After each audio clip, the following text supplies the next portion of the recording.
Most people do not own their wealth. Their wealth owns them. 2,000 years ago, Lucius Annaeus Seneca was one of the wealthiest men in the Roman Empire.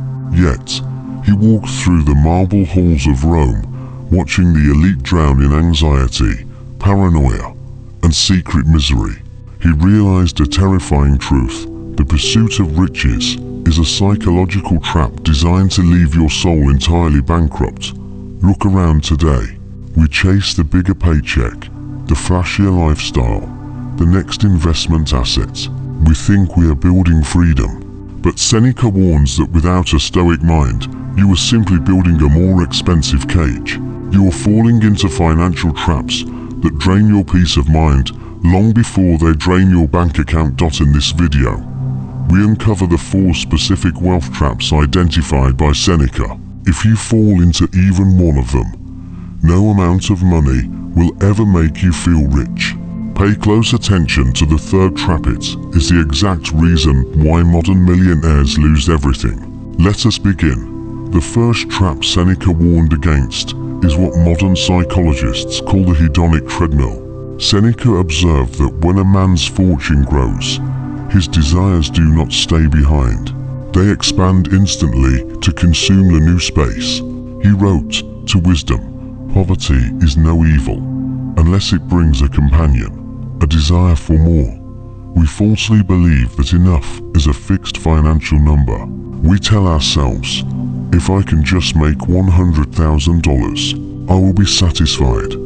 But the moment you reach that summit, your eyes immediately drift to the next peak. Money does not change your baseline level of satisfaction. It merely amplifies your current psychological state. If you are insecure while poor, wealth will only make you insecure on a grander scale. You will begin to look at your peers, your neighbors, or digital strangers, measuring your worth by the gaps between your possessions. Seneca noted that the man who craves more is fundamentally poor, regardless of the size of his estates. Poverty is not having too little. It is wanting more than you have. When you fall into the horizon shift, you transform money from a tool of liberation into a lifelong sentence of chasing a finish line that doesn't exist. The cure for this trap is to establish internal, immovable boundaries for your lifestyle.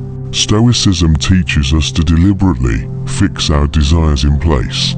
Before you seek to expand your income, you must explicitly define what enough looks like for your life. If you do not dictate your financial boundaries, the external world will dictate them for you, and the world is never satisfied. The second trap is the anxiety of custodianship. Most people calculate the value of their wealth purely by what it can buy. They completely fail to calculate the psychological rent required to protect it. Seneca watched Roman patricians spend sleepless nights worrying about slave rebellions, shipping routes lost at sea, and political betrayals. He wrote, "The acquisition of wealth is a source of great anxiety. Its possession is a source of greater fear. When you acquire significant assets, you automatically acquire the burden of defending them. Your mind becomes occupied with insurance policies, market fluctuations, security, and maintenance. Every object you own takes up a small piece of your mental bandwidth. If you own 10 properties, you own 10 sources of potential structural failure, legal liability, and financial stress. You no longer own the properties. The properties demand your energy, your time, and your peace of mind to remain intact." Seneca realized that the wealthier a person becomes, the more fragile their peace of mind becomes, because they now have significantly more things to lose. They mistake the preservation of luxury for the preservation of life. To break the grip of this anxiety, Seneca recommended a radical mental exercise. He told his friend Lucius to regularly set aside a few days a month to eat the cheapest food, wear rough clothes, and ask yourself, is this the condition that I feared? By willingly exposing yourself to simplicity, you sever the umbilical cord of fear that attaches your happiness to your net worth. True wealth is the absolute absence of anxiety regarding its loss. We now arrive at the third trap, the most insidious trap of all, the Golden Shackles. This is the exact reason why any modern high earners find themselves fundamentally trapped in lives they completely despise. Seneca observed that luxury quickly degrades our capacity for resilience. What was once a rare luxury vividly transforms into a mandatory baseline requirement for survival. He noted, "We suffer from an excess of comfort. We are undone by luxury. When you condition your body and mind to require absolute comfort, fine dining, first-class travel, soft beds, and climate-controlled environments, you gradually lose your primitive ability to endure hardship. The moment luxury becomes a necessity, you become vulnerable to blackmail by your own lifestyle. You cannot leave a toxic, soul-crushing corporate job because your high mortgage demands it. You cannot speak your absolute truth in public because you fear losing the client contracts that fund your expensive vacations. Your wealth has not bought you autonomy. It has systematically traded your freedom for premium convenience. You have voluntarily locked yourself inside golden shackles, handed the key to your employers and creditors, and called it success. Seneca's antidote was simple. Reject fragility. Intentionally choose discomfort. Take the cold shower. Walk instead of driving. Sleep on the floor on occasion. Work without the premium luxuries you take for granted. Prove to your subconscious mind that your character, your intelligence, and your happiness are completely independent of your physical comforts. When you no longer fear discomfort, no one can use your lifestyle to control you.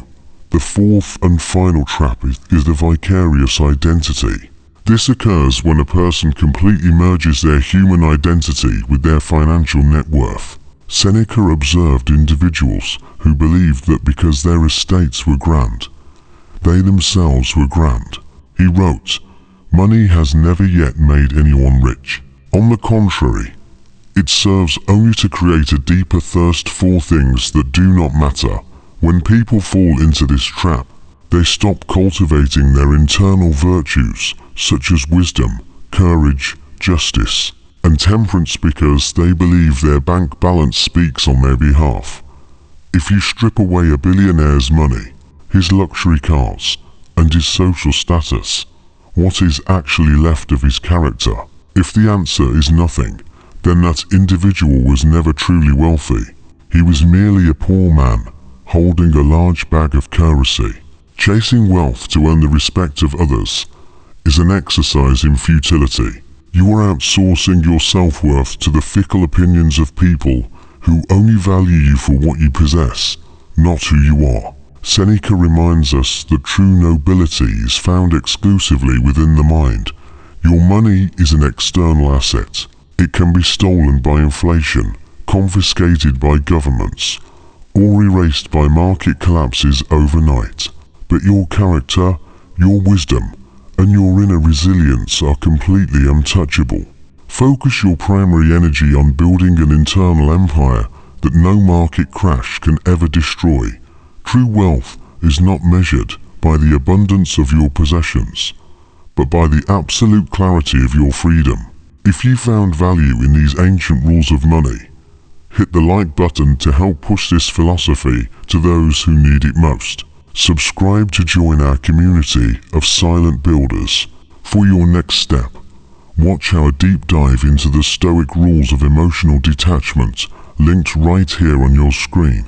Stay disciplined, stay free,